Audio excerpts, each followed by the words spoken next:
ಬಳ್ಳಾರಿ ನಗರದ ಎಪಿಎಂಸಿ ಕಚೇರಿಯಲ್ಲಿ ಇದೇ ಜನವರಿ 17ರಂದು ಬೆಳಗ್ಗೆ ಕಂಪ್ಲಿ ವಿಧಾನಸಭಾ ಕ್ಷೇತ್ರದ ಶಾಸಕ ಜೆಎನ್ ಗಣೇಶ್ ಅವರ ನೇತೃತ್ವದಲ್ಲಿ ಎಪಿಎಂಸಿ ಅಧ್ಯಕ್ಷರಾದ ಕಟ್ಟಿಮನಿ ನಾಗೇಂದ್ರ ಅವರ ಸಮ್ಮುಖದಲ್ಲಿ ಎಪಿಎಂಸಿ ನೂತನ ಉಪಾಧ್ಯಕ್ಷರಾಗಿ ಆಯ್ಕೆಯಾದ ಕಪ್ಪಗಲ್ಲು ರಾಮಣ್ಣ ಅವರು ಮತ್ತು ನಿರ್ದೇಶಕರುಗಳಾದಂತಹ ಶ್ರೀಧರಗಡ್ಡೆ ಗ್ರಾಮದ ಆರ್ ಸಿದ್ದಪ್ಪ, ಕೋರಲಗುಂದಿ ಗ್ರಾಮದ ಪ್ರಭಾಕರ ರೆಡ್ಡಿ ಮತ್ತು ಹಂದಿಹಾಳ ಗ್ರಾಮದ ಅಬ್ದುಲ್ ನಜೀರ್ ಸಾಬ್ ಅವರು ಸೇರಿ ಇಂದು ಎಪಿಎಂಸಿ ಕಚೇರಿಯಲ್ಲಿ ಉಪಾಧ್ಯಕ್ಷರಾಗಿ ಮತ್ತು 3 ಜನ ನಿರ್ದೇಶಕರಾಗಿ ಅಧಿಕಾರ ಸ್ವೀಕರಿಸಿದರು. ಇದೇ ವೇಳೆ ಕಂಪ್ಲಿ ಕ್ಷೇತ್ರದ ಶಾಸಕರಾದಂತಹ ಗಣೇಶ್ ಅವರು ಆಗಮಿಸಿ ನೂತನ ಉಪಾಧ್ಯಕ್ಷರು ನಿರ್ದೇಶಕರುಗಳಿಗೆ ಶುಭ ಕೋರಿ ರೈತರ ಬಗ್ಗೆ ಕಾಳಜಿಯನ್ನ ಹೊಂದಬೇಕು, ರೈತರ ಸಮಸ್ಯೆಗಳನ್ನು ಆಲಿಸಿ ಅವರಿಗೆ ತಾವು ಬೆಂಬಲವಾಗಿ ನಿಲ್ಲಬೇಕೆಂದು ಸೂಚಿಸಿದ್ದಾರೆ. ನಾನು ಕೂಡ ರೈತರ ಒಬ್ಬ ಮಗನಾಗಿ ಕ್ಷೇತ್ರದಲ್ಲಿ ದುಡಿಯುತ್ತಿದ್ದು ಬಳ್ಳಾರಿ ಜಿಲ್ಲೆಯ ರೈತರ ಬಗ್ಗೆ ವಿಧಾನಸೌಧದಲ್ಲಿ ಧ್ವನಿ ಎತ್ತಿದ್ದೇವೆ.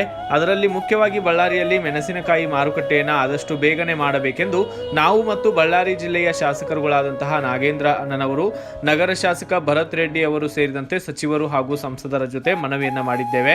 ಆದಷ್ಟು ಬೇಗ ನಮ್ಮ ಬಳ್ಳಾರಿ ಜಿಲ್ಲೆಗೆ ಮೆಣಸಿನಕಾಯಿ ಮಾರುಕಟ್ಟೆ ಬರುವುದು ನಿಶ್ಚಿತ ಎಂದು ತಿಳಿಸಿ ಕೊನೆಯಲ್ಲಿ ವಿಜಯನಗರ ಶ್ರೀಕೃಷ್ಣ ದೇವರಾಯ ಅವರ ಜಯಂತಿ ದಿನವೇ ಅಧ್ಯಕ್ಷರ ಸಮ್ಮುಖದಲ್ಲಿ ಉಪಾಧ್ಯಕ್ಷರು ನಿರ್ದೇಶಕರು ಅಧಿಕಾರವನ್ನು ಸ್ವೀಕರಿಸಿದ್ದು ಇವರಿಂದ ರೈತರಿಗೆ ಒಳ್ಳೆಯದಾಗಲಿ ಎಂದು ಶುಭವನ್ನ ಹಾರೈಸಿದ್ದಾರೆ. ಈ ಸಂದರ್ಭದಲ್ಲಿ ಎಪಿಎಂಸಿ ಅಧ್ಯಕ್ಷ ಕಟ್ಟೇಮನೆ ನಾಗೇಂದ್ರ ಸೇರಿದಂತೆ ಎಪಿಎಂಸಿ ನಿರ್ದೇಶಕರು, ಸದಸ್ಯರು ಮತ್ತು ಮುಖಂಡರು, ರೈತರು ಸೇರಿದಂತೆ ಮುಂತಾದವರು ಪಾಲ್ಗೊಂಡಿದ್ದರು. ಬ್ಯೂರೋ ರಿಪೋರ್ಟ್ ಹೇಮಂತ್ ರಾಜ್, ಸೂರ್ಯ ನ್ಯೂಸ್ ಕನ್ನಡ, ಬಳ್ಳಾರಿ. ಪ್ರಾಮಾಣಿಕವಾಗಿ ಪಕ್ಷಕ್ಕೆ ಬಹಳ ನಿಷ್ಠಾವಂತರಾಗಿ ಪ್ರತಿ ಚುನಾವಣೆ ಇವತ್ತು ಗ್ರಾಮಾಂತರ ಇರಲಿ, ಬಳ್ಳಾರಿ ಸಿಟಿ ಇರಲಿ, ಅದೇ ರೀತಿ ನಮ್ಮ ಭಾಗ ಅಂದ್ರೆ ಕುರುಗೋಡು ಭಾಗ ಬಳ್ಳಾರಿಗೆ ಬರಂತ 10 ಗ್ರಾಮ ಪಂಚಾಯತಿ ಇವತ್ತೇನು ಪ್ರಾಮಾಣಿಕವಾಗಿ ಅನೇಕ ಜನ ಕಾರ್ಯಕರ್ತರು ಮತ್ತೆ ಮುಖಂಡರು ಚುನಾವಣೆ ಬಂದಾಗ ಅವ್ರ ಶಕ್ತಿ ಮೀರಿ ಕೆಲಸ ಮಾಡಿ ಪಾರ್ಟಿ ಅಧಿಕಾರಕ್ಕೆ ತರಕ್ಕೆ ಇವರು ಇವಾಗೇನು ಸ್ಥಾನಮಾನ ಗಳಿಸಿರಲ್ಲ, ಅವರು ಪ್ರಾಮಾಣಿಕತೆ ಬಹಳಷ್ಟು ಇರ್ತೈತಿ.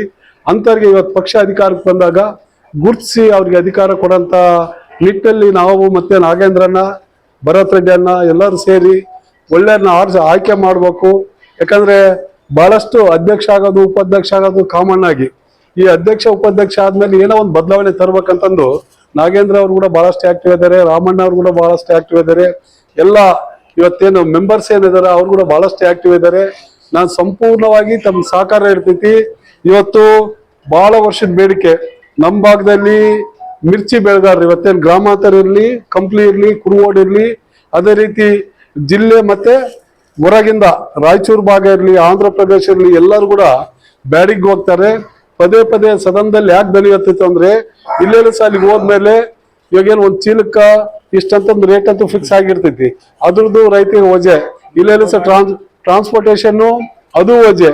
ಇವೆರಡು ಆದ್ಮೇಲೆ ರೈತ ಇಲ್ಲೆಲ್ಲ ಸಹ ಕಷ್ಟಪಟ್ಟು ಎಕರೆಗೆ 1-1.5 ಲಕ್ಷ ರೂಪಾಯಿ ಖರ್ಚು ಮಾಡಿ ಅಲ್ಲಿಗೆ ತಗೊಂಡು ಹೋಗಿ ಅಲ್ಲಿ ಕೊಟ್ಟ ಮೇಲೆ ಅಲ್ಲಿರಂತ ಏನ್ ದಳ್ಳಾಳಿಗಳು ಏನ್ ಓನರ್ಗಳು ಐತಲ್ಲ, ರೈತರಿಗೆ ಮೋಸ ಮಾಡಂತ ಕೆಲಸ ಅನೇಕ ಘಟನೆಗಳು ಆಗ್ತವೆ. ಇದಾದ್ಮೇಲೆ ಮೊನ್ನೆ ಸದನದಲ್ಲಿ ಕೂಡ ನಾವು ಮಾತಾಡಿತಿ, ನಮ್ಮ ಬಳ್ಳಾರಿ ಜಿಲ್ಲೆ ಸುತ್ತಮುತ್ತ ಯಾವುದೇ ಜಿಲ್ಲೆ ಇರಲಿ ಅಥವಾ ರಾಯಚೂರು ಇರ್ಲಿ, ಕೊಪ್ಪಳ ಇರ್ಲಿ, ಇಲ್ಲಿ ಏನು ಕೇಸ್ಗಳಾಗ್ಯಾವೆ ಆ ಕೇಸ್ಗಳು ಹಿಂಪಡಿಬೇಕಂತ ಮಾನ್ಯ ಮುಖ್ಯಮಂತ್ರಿ ಕೂಡ ಒತ್ತಾಯ ಮಾಡಿದ್ವಿ.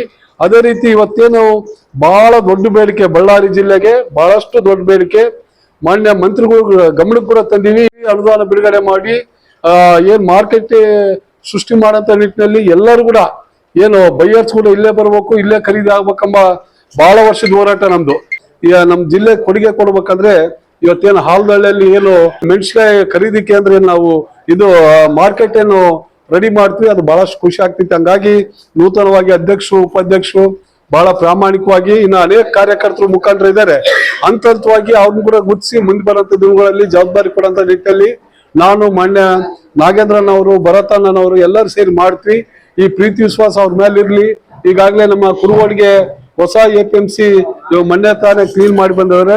ಮಿನಿಸ್ಟ್ರು ಕೂಡ ನಾನು ನಿಮ್ಗೆ ಏನ್ ಅನುದಾನ ಬೇಕು ನಾನು ಚರ್ಚೆ ಮಾಡ್ತೀನಿ, ಭರತನ್ನು ಕೂಡ ಹೇಳ್ರಿ, ನಾಗೇಂದ್ರನ ಕೂಡ ಮೂವರು ಸೇರಿ ನಿಮ್ ಜೊತೆ ಇದ್ದು ರೈತರಿಗೆ ಒಳ್ಳೆ ಕೆಲಸ ಆಗಂತ ನಿಟ್ಟಿನಲ್ಲಿ ತಾವು ಕೂಡ ಪ್ರಾಮಾಣಿಕವಾಗಿ ಕೆಲಸ ಮಾಡ್ಬೇಕಾಗ್ತೈತಿ. ಯಾಕಂದ್ರೆ ಹಿಂದೆಲ್ಲ ಅನೇಕ ಸಮಸ್ಯೆಗಳು ತಾವಿಗೆಲ್ಲ ಗಮನಕ್ಕಿದೆ, ಅಂತವ್ ಯಾವ ಕೂಡ ರೈತರಿಗೆ ಸಮಸ್ಯೆ ಬರಲಾರ್ದಂತ ನಿಟ್ಟಿನಲ್ಲಿ ತಾವು ಕೆಲಸ ಮಾಡಂತ ಅನಿವಾರ್ಯತೆ ಇದೆ ಅಂತ ನಾನು ಹೇಳ್ತಾ, ಕೃಷ್ಣ ದೇವರಾಯ ಅವರ ಜನ್ಮ ದಿನ, ಹಂಗಾಗಿ ಇವ್ರು ಕೂಡ ಇವತ್ತೇನು ಅಧಿಕಾರ ಸ್ವೀಕಾರ ಮಾಡ್ಯಾರ.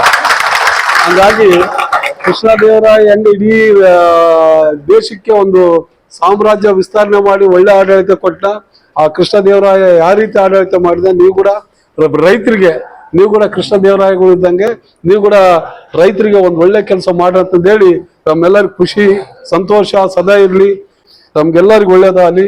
ಆ ಬಳ್ಳಾರಿ ದುರ್ಗಮ್ಮ ದೇವಿ ನಿಮ್ಮ ಪೂರ ಶಕ್ತಿ ತುಂಬಿ ರೈತರಿಗೆ ಒಳ್ಳೆ ಕೆಲಸ ಮಾಡಂತ ನಿಟ್ಟಿನಲ್ಲಿ ಆ ದೇವಿ ಆಶೀರ್ವಾದ ನಿಮ್ಗಿರ್ಲಿ ಅಂತಂದೇಳಿ. ಬಂದು ಬಹಳ ದಿವಸ ಆಯ್ತು, ನಾವು ಗಣೇಶಣ್ಣನಗೋಸ್ಕರಕ್ಕಾಗಿ ನಾವೆಲ್ಲರೂ ಆತರ ಇರ್ತಿದ್ವಿ. ಹಂಗಾಗಿ ಇವತ್ತು ನಮ್ಮ ಗಣೇಶಣ್ಣ ಬಂದು ನಮ್ಗೆಲ್ಲರಿಗೆ ಒಂದು ಸ್ಥಾನವನ್ನು ಅಲಂಕಾರ ಮಾಡಿ ನಮ್ಮನ್ನೆಲ್ಲರನ್ನ ಕುಂದಿರಿಸಿದ್ದಾನೆ. ಅವ್ರಿಗೆ ನಾವೆಲ್ಲರೂ ಚಿರಋಣಿಯಾಗಿ ನಾವು ಮುಂದಿನ ದಿನಗಳಲ್ಲಿ ಅಭಿವೃದ್ಧಿಗೋಸ್ಕರಕ್ಕಾಗಿ ನಾವು ಮಾಡ್ತೀವಿ. ಅವ್ರ ಹಿಂದೆ ನಾವು ಇರ್ತೀವಿ. ಅವ್ರ ಸಹಾಯ ಸಹಕಾರ ನಮಗೆ ಬೇಕು. ಹಂಗೆ ಕುರುಗೋಡು ಭಾಗದಲ್ಲಿ ನಾವು ಮೊನ್ನೆಯನ್ನು ಕ್ಲೀನ್ ಮಾಡಿಸ್ಕೊಂಡು ಬಂದಿದ್ದೀವಿ. ಅದಕ್ಕೂ ಅಣ್ಣವರು ದೊಡ್ಡ ಮನಸ್ಸು ಮಾಡಿ ನಮಗೊಂದು ಗ್ರ್ಯಾಂಟ್ ಕೊಟ್ಟರೆ ಆ ಇದು ಕುರುಗೋಡು ಭಾಗದಲ್ಲಿ ಕಾಂಪೌಂಡ್ ಆಗಲಿ, ಇನ್ನೊಂದು ರೂಮಿಂದಾಗಲಿ, ಇನ್ನೂ ಒಂದು ಅಭಿವೃದ್ಧಿಯ ಒಂದು ಮುಂದೆ ಕಾರ್ಯಕ್ರಮ ಮಾಡ್ಕೊಂಡು ಹೋಗ್ತೀವಿ. ಬಹಳ ದಿನ ಆಯ್ತು ನಮ್ಮ ಸಾಹೇಬ್ರ ಈ ತಡೆದು ಇವತ್ತು ತಗೋಬೇಕಂತೇಳಿ ಇವತ್ತು ನಾವು ಕಾರ್ಯಕ್ರಮ ಮಾಡಿಕೇವು.